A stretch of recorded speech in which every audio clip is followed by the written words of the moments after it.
Bismillahirrahmanirrahim. Assalamualaikum warahmatullahi wabarakatuh. Perkenalkan, nama saya Ummul Kalsum, NIM 2019 A1H105 kelas 4 CPGSD.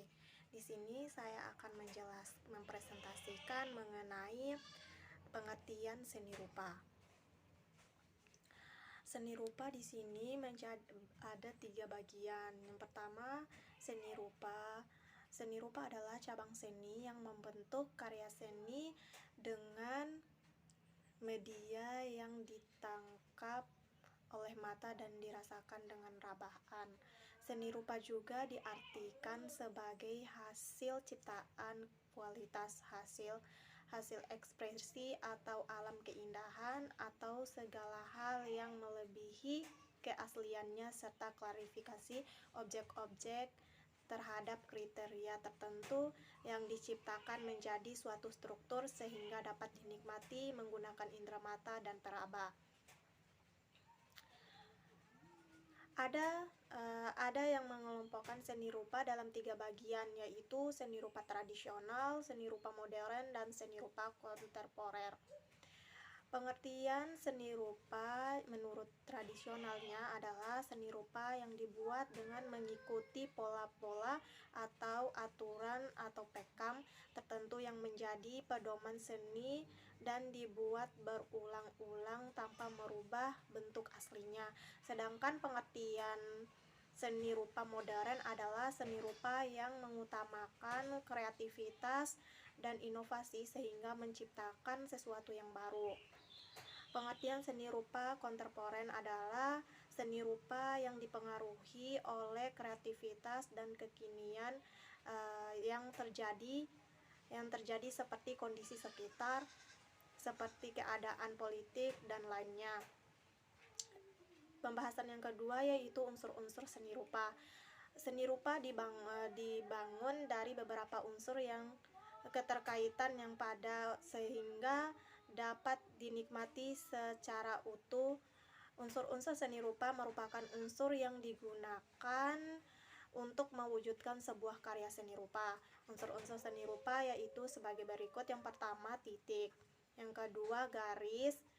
Yang ketiga, bidang. Yang keempat, bentuk. Dan yang kelima, ruang. Terakhir, yang keenam, warna.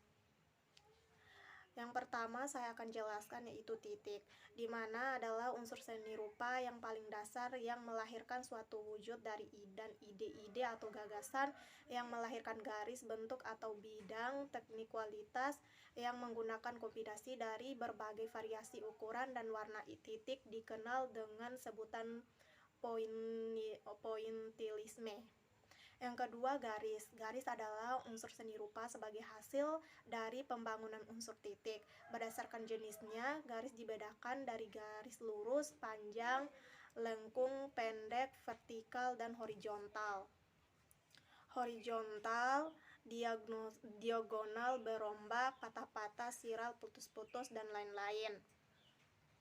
Macam-macam garis tersebut akan menimbulkan kesan-kesan tertentu seperti garis lurus berkesan tegak dan keras, garis patah-patah terkesan kaku, garis lengkung berkesan lembut dan lentur, dan garis spiral berkesan lentur. Selain itu, garis juga memberikan kesan waktak sehingga dapat digunakan sebagai perambaan. Misalnya garis miring. Garis miring melambangkan akan kegoncangan gerak tidak stabil. Yang kedua, garis tegas, kuat, terpatah-patah, mengesankan atau melambangkan kekuasaan. Yang ketiga, sedangkan berdasarkan wujud garisnya yaitu sebagai berikut. Yang pertama yaitu garis nyata, ialah garis yang dihasilkan dari coretan atau goresan lengkung. Garis semu yaitu garis yang muncul karena terdapat kesan bleach pada bidang warna atau ruang. Yang ketiga, bidang adalah pengembangan garis yang membatasi suatu bentuk sehingga dapat membentuk bidang yang melingkupi dari beberapa sisi. Bidang memiliki sisi panjang dan lebar dengan memiliki ukuran yang berbeda. Yang keempat, bentuk adalah unsur seni rupa dari gabungan berbagai bidang bentuk dikelompokkan dalam dua macam, yaitu pertama, bentuk geografis ialah bentuk yang terdapat ilmu ukur seperti bentuk kubistis, contohnya kubus dan balok. Yang kedua, bentuk silindris, contohnya tabung bola dan kerucut. Yang kedua, bentuk neometris adalah bentuk yang meniru bentuk alam seperti hewan, manusia, dan tumbuhan. Yang kelima, ruang adalah unsur seni rupa dengan dua sifat dalam seni rupa dua dimensi. Ruang bersifat semu, sedangkan dalam seni rupa tiga dimensi, ruang bersifat nyata. Yang keenam, warna adalah unsur seni rupa yang menimbulkan kesan dari pantulan cahaya pada mata. Warna dikelompokkan dalam beberapa macam, yaitu sebagai berikut. Yang pertama, warna primer adalah warna dasar yang tidak diperoleh dicampurkan warna lain. Yang kedua, warna sekunder adalah warna yang dapatkan dari campuran dua warna primer dalam takaran tertentu. Demikian yang dapat saya sampaikan, lebih dan kurangnya saya mohon maaf. Wassalamualaikum warahmatullahi wabarakatuh.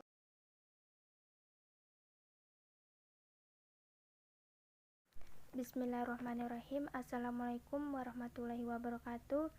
Di sini saya sebagai pemateri kedua yang akan membahas tentang poin C dan D, yang dimana poin C macam-macam seni rupa dan poin D jenis-jenis seni rupa. Adapun di sini macam-macam seni rupa. Macam-macam seni rupa ada 3, yakni berdasarkan wujudnya, masa, dan fungsinya. Seni rupa berdasarkan wujudnya ada 2. Yang pertama, seni rupa 2 dimensi dan seni rupa 3 dimensi. Apa itu seni rupa 2 dimensi? Seni rupa 2 dimensi adalah seni rupa dengan 2 ukuran, yakni panjang dan lebar. Seni rupa 2 dimensi hanya dapat dilihat dari satu arah, yakni dari arah depan. Contoh dari seni rupa 2 dimensi adalah seni lukis dan seni batik. Adapun seni rupa 3 dimensi. Seni rupa 3 dimensi adalah seni rupa yang memiliki 3 ukuran, yakni panjang, lebar, dan tinggi. Seni rupa 3 dimensi dapat dilihat dari manapun. Contoh dari seni rupa 3 dimensi ini adalah seni kriya, seni taman, seni bangunan. Yang kedua, seni rupa berdasarkan masanya, yakni ada 3.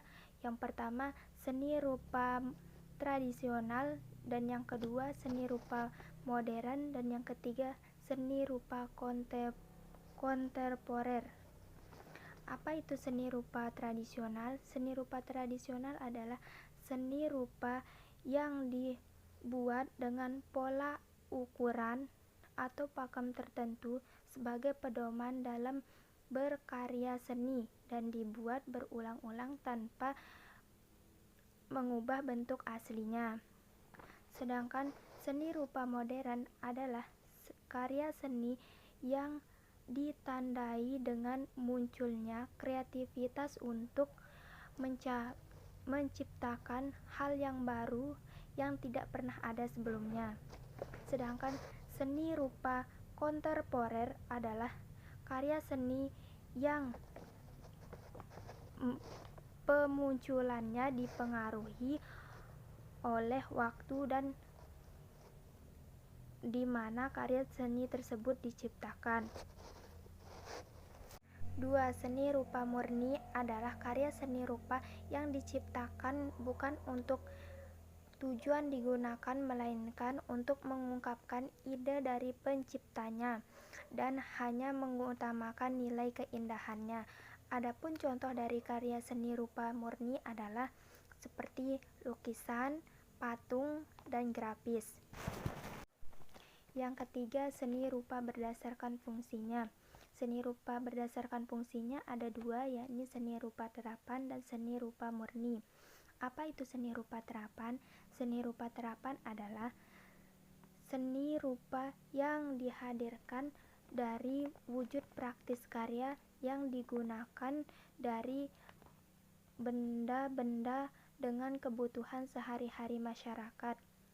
Adapun berikut beberapa contoh dari seni rupa terapan. Yang pertama, seni bangunan atau arsitektur. Seni rupa terapan biasanya berwujud bangunan, biasanya terdapat hiasan pada pintu, jendela, kusen, dinding, ornamen, atap, dan lain-lainnya. Adapun contoh dari seni bangunan yaitu rumah adat, masjid, pura, candi, gereja, dan lain-lainnya. Yang kedua adalah seni kain. Seni kain biasanya digunakan sebagai pakaian atau sarana upacara.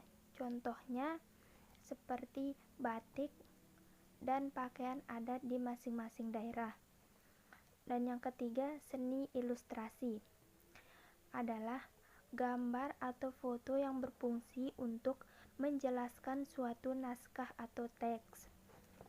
Dan yang keempat, seni kerajinan tangan biasanya digunakan untuk alat kebutuhan sehari-hari, misalnya asbak, tempat pensil, alat dapur, dan lain-lainnya. Kelima, seni dekorasi adalah seni yang digunakan untuk menghias sebuah ruangan. Biasanya dilakukan pada saat acara seperti hari kemerdekaan, ulang tahun, resepsi pernikahan, dan lain-lainnya. 4. Seni kriya. Pengertian seni kriya adalah hasil kebudayaan fisik yang lahir karena adanya tantangan dari lingkungan dan diri kriawan. Seni kriya dihasilkan dari daya cipta manusia melalui keterampilan tangan untuk memenuhi kebutuhan jasmani dan rohani, serta umumnya dibuat dari bahan-bahan alami. Perkembangan seni kriya sejalan dengan pertumbuhan seni rupa pada umumnya. Seni kriya dimulai sejak pada zaman batu dan logam, kemudian disambung dengan perkembangan kebudayaan Hindu di Indonesia. 5. Seni bangunan. Pada dasarnya, seni bangunan merupakan bagian dari seni dikelompokkan dalam seni arsitektur berdasarkan bentuk dan fungsinya. Seni bangunan dapat dikategorikan sebagai seni pakai. Keenam, desain merupakan kegiatan reka, letak, atau perencanaan. Beberapa jenis desain yang dikenal di Indonesia. Yang pertama, desain komunikatif visual. Desain ini awalnya lebih dikenal dengan istilah desain grafis. Unsur-unsur garis yang menjadi perhatian dalam desain komunikatif visual diantaranya foto, grafis, garis, warna, logo, ilustrasi, dan foto. B. Desain interior adalah kegiatan merancang tata letak sebuah ruangan atau eksterior bangunan. D. Jenis-jenis seni rupa. Ada 6. Yang pertama, seni lukis. Seni lukis merupakan kegiatan pengolahan unsur-unsur seni rupa seperti garis, bidang, warna, dan tekstur pada bidang 2 dimensi. Kedua, seni patung. Karya seni patung diwujudkan melalui pengolahan unsur-unsur karya seni rupa pada bidang 3 dimensi. Ketiga, seni grafis atau seni cetak. Seni grafis adalah cabang seni rupa yang tergolong ke dalam bentuk 2 dimensi. Sesuai dengan pencetakannya, karya seni grafis terbagi menjadi 4. Yang pertama, cetak tinggi, kedua cetak dalam, yang ketiga cetak saring, dan keempat cetak datar. 4. Seni kriya.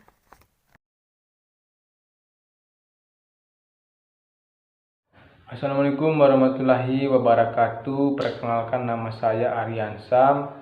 Saya dari kelas C PGSD semester 4. Di sini saya akan coba menjelaskan karakteristik pada anak SD. Karakteristik seperti yang kita ketahui, karakteristik adalah sebuah perkembangan anak usia sekolah dasar berimplikasi terhadap pembelajaran seni di sekolah dasar. Guru sebagai pengelola proses belajar mengajar perlu memahami fungsinya dalam melakukan prosedur pembelajaran. Pemahaman aspek psikologi siswa mengenai karakteristik perkembangan siswa perlu dipahami dan dijadikan dasar pertimbangan guru dalam sebuah proses mengajar di sekolah. Anak sekolah dasar SD berusia sekitar 6 sampai dengan 12 tahun berdasarkan teori tahap perkembangan menggambar seni rupa secara garis besar dapat diberikan 2 tahap karakteristik, yaitu kelas 1 sampai dengan kelas 3 ditandai dengan kuatnya daya fantasi imajinasi, sedangkan kelas 4 sampai dengan kelas 6 ditandai dengan mulai berfungsinya kekuatan rasio. Perbedaan kedua karakteristik ini tampak pada gambar-gambar karya di 2 dimensi. Dapat dilihat dari tipologi dan predisologi gambar anak. Yang dimaksud dengan tipologi yaitu atau yang corak dapat diamati melalui hasil gambar anak. Baiklah, mungkin itu saja hasil presentasi dari saya. Lebih dan kurangnya saya mohon maaf. Assalamualaikum warahmatullahi wabarakatuh.